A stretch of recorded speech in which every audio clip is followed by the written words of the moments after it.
Hello વિદ્યાર્થી મિત્રો, મારી યુટ્યુબ ચેનલમાં તમારું સ્વાગત છે। આજે આપણે અભ્યાસ કરશું સુવાહકનું સ્થિત વિદ્યુતશાસ્ત્ર, કેપેસિટર અને કેપેસિટન્સ, ડાયઇલેક્ટ્રિક અને ધ્રુવીભવનનો। તો સૌપ્રથમ આપણે જોઈએ સુવાહકનું સ્થિત વિદ્યુતશાસ્ત્ર। સુવાહકોનું સ્થિત વિદ્યુતશાસ્ત્ર। સુવાહકોના સ્થિત વિદ્યુતશાસ્ત્રના મેં અમુક મુદ્દાઓ પાડી દીધા છે કે ભાઈ 4-5 મુદ્દાઓ છે, તેમાં આપણે પહેલા મુદ્દાથી ચર્ચા કરીએ કે પહેલો મુદ્દો એવો છે કે સુવાહકની અંદરના ભાગમાં સ્થિત વિદ્યુત ક્ષેત્ર શૂન્ય હોય છે। સુવાહક એટલે આપણે કહીએ કે કોઈ એક પૃષ્ઠ છે તેની ઉપર ધન વિદ્યુત ભારિત પ્રસ્થાપિત કરેલો છે, એટલે આપણી માટે આ એક સુવાહક તરીકે વર્તશે। આ સુવાહકની અંદરના ભાગમાં વિદ્યુત ક્ષેત્ર ઈ કેવું હોય છે? શૂન્ય હોય છે। પછી બીજો મુદ્દો કંઈક એવો છે કે વિદ્યુત ભારિત સુવાહકની સપાટી પર સ્થિત વિદ્યુત ક્ષેત્ર સપાટીને દરેક બિંદુએ લંબ છે, એટલે કે આખી સપાટી ઉપર એનું વિદ્યુત ક્ષેત્ર એને હંમેશા કેવું હશે? સપાટીને દરેક બિંદુએ લંબ સ્વરૂપે જોવા મળશે। કંઈક આવી રીતના આપણે એને દર્શાવી શકીએ કે વિદ્યુત ક્ષેત્ર હંમેશા લંબ હશે। સ્થાયી સ્થિતિમાં સુવાહકના અંદરના ભાગમાં વધારાનો વિદ્યુતભાર હોઈ શકે નહીં। જો સ્થિતિ સ્થાયી હોય તો અંદરના ભાગમાં કોઈ પણ પ્રકારનો વધારાનો વિદ્યુતભાર હોય નહીં। ચોથો મુદ્દો એવો છે કે સુવાહકના સમગ્ર કદમાં સ્થિત વિદ્યુત સ્થિતિમાન અચળ હોય છે, એટલે કે આખા કદની અંદર સ્થિત વિદ્યુત સ્થિતિમાન અચળ હોય અને અંદરના ભાગમાં તેનું મૂલ્ય સપાટી પર જે હોય છે તેટલું જ અંદરના ભાગની અંદર વિદ્યુત સ્થિતિમાનનું મૂલ્ય હોય છે। એના પછી અગત્યનો અને મહત્વનો મુદ્દો છે, એના ઉપરથી આપણે પ્રશ્ન પણ ક્યારેક પૂછાઈ શકે છે। આ મેં પૃષ્ઠની અંદર હું એક ગાઉસિયન નળાકાર વિચારું છું, નળાકાર સપાટી વિચારું છું, ગાઉસિયન નળાકાર સપાટી, સૂક્ષ્મ સપાટી છે। તો આ સૂક્ષ્મ સપાટી પરનો વિદ્યુતભારની વાત કરું તો વિદ્યુતભાર થશે Q બરાબર સપાટીની વાત કરીએ એટલે પૃષ્ઠ ઘનતા સિગ્મા, સૂક્ષ્મ છે એટલે dA જેટલું એનું ક્ષેત્રફળ। તો આપણે આના હવે ફ્લક્સ મેળવવું તો ફ્લક્સ મેળવી શકીએ, પરંતુ તમે જોઈ શકો છો કે અંદરના ભાગની અંદર વિદ્યુત ક્ષેત્ર શૂન્ય છે, એટલે કે આ ભાગના કારણે બહાર નીકળતું ફ્લક્સ, આનો ક્ષેત્ર સદિશ આ દિશાનું હોય, વિદ્યુત ક્ષેત્ર બહારની દિશાનું હોય, તો આના કારણે બહાર આવતું ફ્લક્સ આ આડછેદના કારણે કેવું હશે? આને φ1 કહીએ, શૂન્ય હશે। એવી જ રીતના તમે બાજુની સપાટીઓ જોઈ શકો છો કે સપાટીઓના દરેક બિંદુ એનો ક્ષેત્ર સદિશ કેવો હશે? લંબ હશે। તો એના હારે ક્ષેત્રનો વિદ્યુત ક્ષેત્ર સાથે રચાતો ખૂણો કેવો છે? 90 ડિગ્રીનો। તો cos 90 એટલે આપણે કહી શકીએ કે EDA cos થીટા, જ્યાં થીટા બરાબર કેટલો થશે? 90। થીટા જો 90 હોય, થીટા બરાબર 90 હોય તો મળતું ફ્લક્સ કેવું હશે? શૂન્ય હશે, એટલે કે આજુબાજુની સપાટીઓ દ્વારા પણ મળતું ફ્લક્સ કેવું છે? શૂન્ય। હવે બાકી રહી બહારની સપાટી, કે બહારની આ સપાટી દ્વારા મળતું ફ્લક્સ, આનો ક્ષેત્ર સદિશ dA, વિદ્યુત ક્ષેત્ર પણ સમાન દિશામાં હશે, તો આપણે કહી શકીએ કે φ3 બરાબર EDA cos થીટા, થીટા 0 તો EDA મળતું ફ્લક્સ કેટલું હશે? EDA, તો પરિણામી ફ્લક્સ ત્રણેયના સરવાળા જેટલું કે EDA જેટલું હશે। આને સમીકરણ નંબર 1 કહીએ। આપણને ખ્યાલ છે ગાઉસનો નિયમ φ બરાબર સમેશન Q/ε0, આને સમીકરણ નંબર 2 કહીએ। બંનેને સરખાઈએ તો આપણે લખી શકીએ કે summation Q/ε0 is equal to EDA। તો આની અંદર આપણે વિદ્યુતભાર જોઈ લઈએ કે વિદ્યુતભાર કેવો હશે? કે વિદ્યુતભાર છે સિગ્મા dA જેટલો, તો sigma dA/ε0 EDA, dA cancel થઈ જશે, તો આપણને વિદ્યુત ક્ષેત્ર મળશે એ કેટલું મળશે? કે E બરાબર સિગ્મા/ε0 જેટલું વિદ્યુત ક્ષેત્ર પ્રાપ્ત થશે। જો આપણે એને સદિશ સ્વરૂપે દર્શાવવું હોય તો દર્શાવી શકીએ કે E સદિશ સિગ્મા/ε0 n કેરેટ, કે એકમ સદિશ કયો હશે તેની દિશાનો n કેરેટ તરીકે આપણે લઈ શકીએ। અગત્યનું એને મહત્વનું છે, યાદ રાખવા જેવું છે કે E બરાબર સિગ્મા/ε0 જેની આપણે આગળ જરૂર પડશે। હવે આપણે જોઈએ કેપેસિટર અને કેપેસિટર। કેપેસિટરની આપણે એક સાદી વ્યાખ્યા અગાઉ જોઈ ગયા હતા, તેના ઉપરથી આપણે થોડુંક આગળ વધીએ કે કેપેસિટર અને કેપેસિટન્સ। આપણે એને સમજવા માટે કેપેસિટર અને કેપેસિટન્સ, કેપેસિટર અને કેપેસિટરને સમજવા માટે આપણે ધન વિદ્યુત ભારિત એક ગોળો લઈએ કે જેને અવાહક સ્ટેન્ડ ઉપર રાખેલો છે। આ એક અવાહક સ્ટેન્ડ છે, તેની ઉપર હું એક ગોળો રાખું છું ધન વિદ્યુત ભારિત। કે જેની ઉપરનો વિદ્યુતભાર ધન છે. ધારો કે Q જેટલો વિદ્યુતભાર છે, આની ઉપરનું વિદ્યુત સ્થિતિમાન કે V જેટલું છે અને વિદ્યુત ક્ષેત્ર આની આસપાસના વિસ્તારમાં પ્રસરે છે એ પ્રમાણે છે. જો વિદ્યુતભારને સતત વધારવામાં આવે, ધન વિદ્યુતભાર આની ઉપર સતત વધારવામાં આવે તો કોઈ એક તબક્કે વિદ્યુત ક્ષેત્ર એ ગોળાની આસપાસની હવાના કણોનું આયનીકરણ કરશે. કે વિદ્યુત ક્ષેત્ર જો એટલું બધું વધી જશે કે હવાના કણોનું પણ આયનીકરણ કરી શકશે, જેથી ગોળા પર જે વિદ્યુતભાર રહેલો છે તે હવામાંથી વહન પામશે.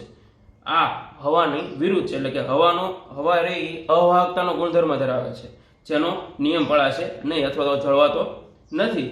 તો આને અથવા તો આ અસરને ડાઇલેક્ટ્રિક બ્રેકડાઉન કહે છે. શું કહે છે? Dielectric breakdown.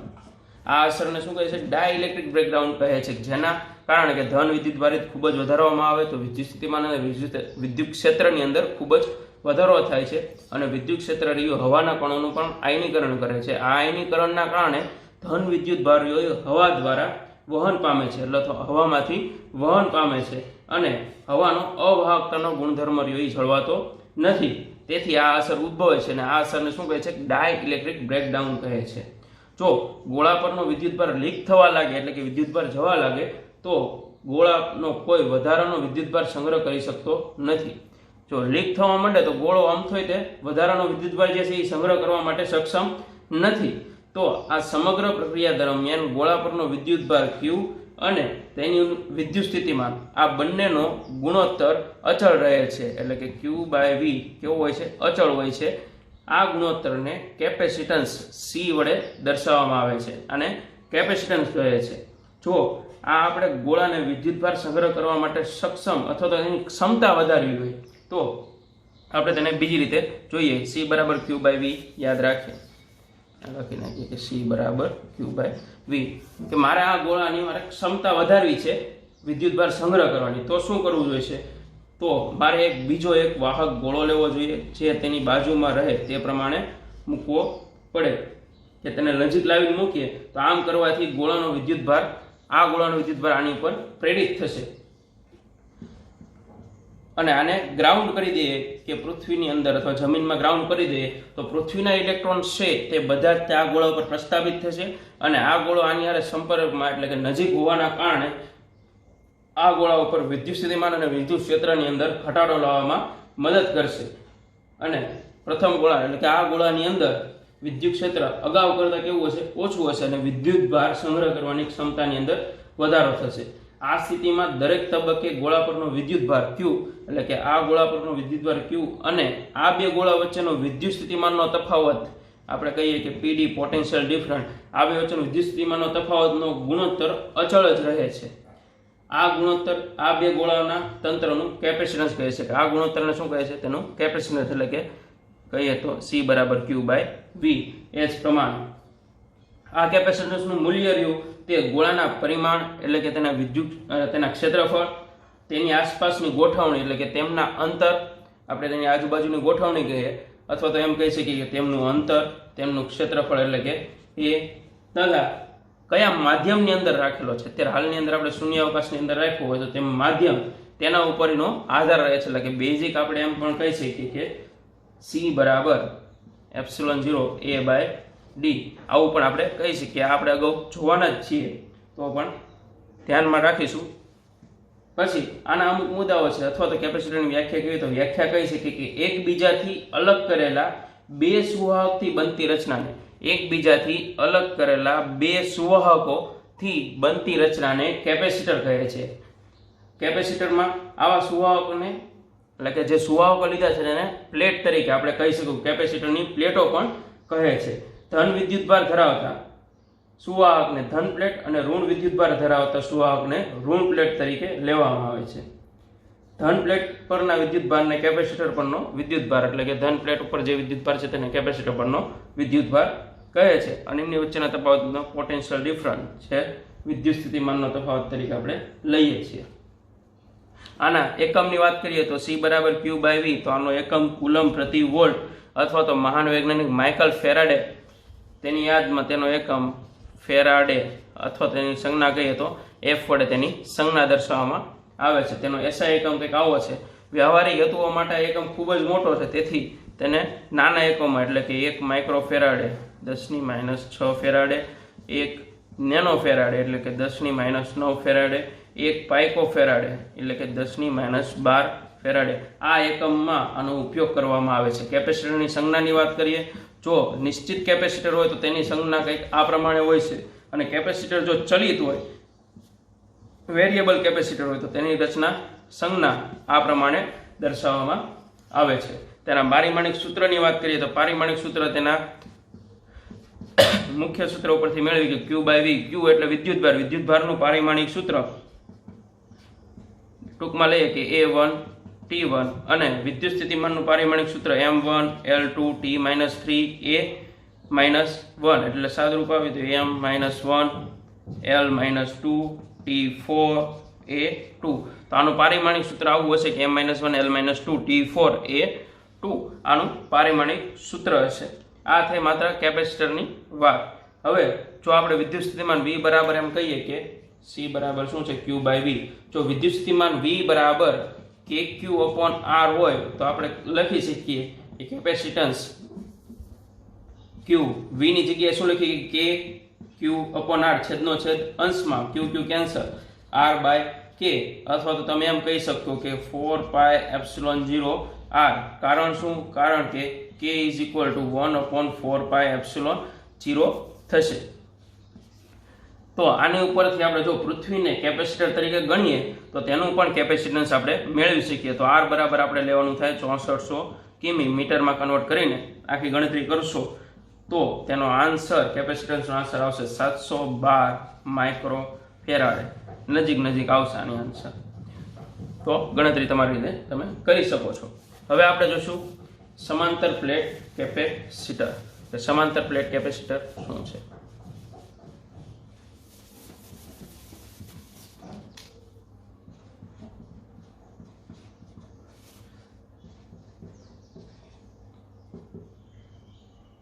સમાંતર પ્લેટ કેપેસિટર માટે કેપેસિટન્સનું આપણે કેપેસિટન્સનું સમીકરણ મેળવવાનું છે આની પરથી.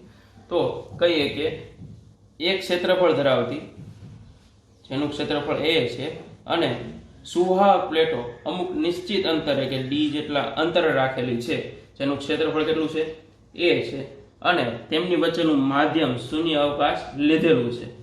ધારો કે આ પ્લેટો પરનો વિદ્યુતભાર Q છે. એક ઉપર આપણે કહીએ ધન વિદ્યુતભાર ને એક ઉપર ઋણ વિદ્યુતભાર. ટોટલ વિદ્યુતભાર Q છે.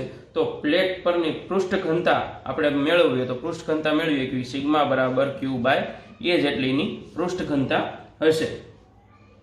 જો આ બે પ્લેટ વચ્ચેનું અંતર ખૂબ જ નજીક વિચારીએ તો આપણે કહી શકીએ કે સમગ્ર વિસ્તારમાં વિદ્યુત ક્ષેત્ર E સમાન હશે. જો E સમાન હોય તો આપણે એમ પણ કહી શકીએ કે ધન, અહીંયા Q વડે દર્શાવી દો, ધન ને ઋણ, કે ધન પ્લેટને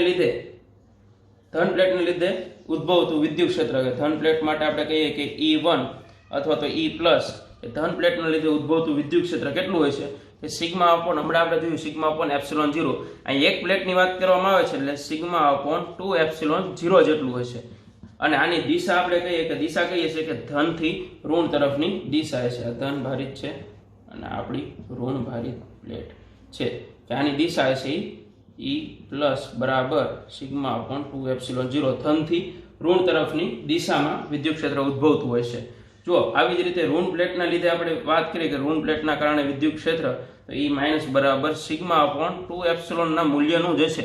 અને એની દિશા પણ કહીએ છીએ ધનથી ઋણ તરફની દિશામાં હશે. એટલે કે આ વિસ્તારની અંદર જ વિદ્યુત ક્ષેત્ર ઉદ્ભવશે. આની બહારના વિસ્તારની વાત કરીએ તો કે આ પ્લેટના કારણે તો ઉદ્ભવતું વિદ્યુત ક્ષેત્ર આ દિશામાં થશે E+, જ્યારે આ પ્લેટના કારણે E-. બંનેના મૂલ્ય સમાન છે પણ દિશા વિરુદ્ધ છે. એટલે કે બહારના ભાગમાં વિદ્યુત ક્ષેત્ર કેવું હશે? શૂન્ય હશે. કેવું હશે? શૂન્ય હશે. તો કુલ વિદ્યુત ક્ષેત્ર વાત કરીએ કે E બરાબર E+ પ્લસ E-. સિગ્મા/2ε0 સિગ્મા/2ε0 તો આપણે લખી શકીએ કે સિગ્મા/ε0. સિગ્માની વેલ્યુ મૂકીએ. સિગ્મા એટલે શું છે? Q/A. તો Q/ε આવી રીતે પણ દર્શાવી શકીએ. એટલે E બરાબર નવું સમીકરણ મળે Q/ε. જો પોટેન્શિયલ ડિફરન્સની વાત કરતા હોય કે આપણે સંબંધ મેળવ્યો વિદ્યુત ક્ષેત્ર અને વિદ્યુત સ્થિતિમાન વચ્ચેનો કે V બરાબર ED, આવો આપણે કંઈક સંબંધ મેળવ્યો. તો આની ઉપરથી આપણે આ કિંમત આની અંદર મૂકીએ કે Q/ε A × D, સમીકરણ 3 ની કિંમત આની અંદર મૂકીએ તો વિદ્યુત સ્થિતિમાન આપણને કંઈક આ ક્રમનું મળશે. અને આની ઉપરથી આપણે કેપેસિટન્સની વાત કરી શકીએ કે કેપેસિટન્સ કેટલું મળશે તે જોઈએ. કે કેપેસિટન્સ માટે C બરાબર Q/V, તો V આપણે મેળવી લીધો, Qm ના V, QD, એપ્સિલોન એ છેદનો છેદ અંશમાં જાય તો અહીંયા લખી શકીએ એપ્સિલોન એ, Q કેન્સલ, તો કેપેસિટરનું બે સમાંતર પ્લેટનું કેપેસિટન્સ કેટલું મળશે ε0A/D જેટલું. ખૂબ જ અગત્યનું સમીકરણ છે, MCQ અને એક્ઝામ્પલની અંદર ખૂબ જ ઉપયોગી સમીકરણ છે. હવે વિદ્યાર્થી મિત્રો આપણે જોઈશું ડાયઇલેક્ટ્રિક અને ધ્રુવીભવન, કે ડાયઇલેક્ટ્રિક અને ધ્રુવીભવન શું કહે છે, તેની તદ્દન વ્યાખ્યાઓ છે અને સામાન્ય સમજૂતી છે તે જોઈ લઈએ. કે ડાયઇલેક્ટ્રિક અને ધ્રુવીભવન, પહેલા તો હવે ડાયઇલેક્ટ્રિકની વાત કરીએ. ડાયઇલેક્ટ્રિક પદાર્થો એટલે શું કે અવાહક પદાર્થ, જેટલા અવાહક પદાર્થ છે તે બધા પદાર્થોને શું કહે છે, ડાયઇલેક્ટ્રિક પદાર્થ કહે છે. વાહકોમાં મુક્ત ઇલેક્ટ્રોન હોય છે, જ્યારે ડાયઇલેક્ટ્રિક પદાર્થમાં મુક્ત ઇલેક્ટ્રોન હોતા નથી. તેના બે પ્રકારો છે, એક ધ્રુવીય ડાયઇલેક્ટ્રિક અને બીજા અધ્રુવીય ડાયઇલેક્ટ્રિક. પહેલા જોઈએ ધ્રુવીય ડાયઇલેક્ટ્રિક. ધ્રુવીય ડાયઇલેક્ટ્રિક પદાર્થો કેવા હોય છે કે જે ડાયઇલેક્ટ્રિકના અણુઓ કાયમી વિદ્યુત ડાયપોલ મોમેન્ટ ધરાવે છે તેમને ધ્રુવીય ડાયઇલેક્ટ્રિક કહે છે. જેમ કે HCl, જેની અંદર એક ઋણ ને એક ધન, એવી રીતના H2O, જેની અંદર એક ધન એક ઋણ, એટલે કાયમી ડાયપોલ ધરાવતા હોય, કાયમી વિદ્યુત ડાયપોલ ધરાવતા હોય તેવાને ધ્રુવીય ડાયઇલેક્ટ્રિક કહે છે, તેવા અણુઓને. અધ્રુવીય માટે વાત કરીએ તો અધ્રુવીય ડાયઇલેક્ટ્રિક. અધ્રુવીય ડાયઇલેક્ટ્રિક વાત કરીએ તો જે ડાયઇલેક્ટ્રિકના અણુઓ કાયમી વિદ્યુત ડાયપોલ મોમેન્ટ ધરાવતા નથી તેમને અધ્રુવીય ડાયઇલેક્ટ્રિક કહે છે. જેમ કે H2, O2, CO2 વગેરે, આ બધા એ કાયમી ડાયપોલ ધરાવતા નથી, તે બધાને શું કહે છે, અધ્રુવીય ડાયઇલેક્ટ્રિક. હવે ધ્રુવીય પદાર્થની વાત કરીએ. આ બે સામાન્ય વ્યાખ્યાઓ છે. ધ્રુવીય પદાર્થની વાત કરીએ, ધ્રુવીય પદાર્થની અંદર શું હોય છે, અથવા તો આપણે એમ કહી શકીએ કે ધ્રુવીભવન, તેની પણ આપણે ચર્ચા સાથે સાથે કરીશું. ધ્રુવીભવન કે ધ્રુવીય અણુઓ કાયમી ડાયપોલ મોમેન્ટ ધરાવે છે. જે ધ્રુવીય અણુઓ છે તે કાયમી ડાયપોલ મોમેન્ટ ધરાવે છે. ધારો કે આપણે કહીએ કે P જેટલી ડાયપોલ મોમેન્ટ હોય છે,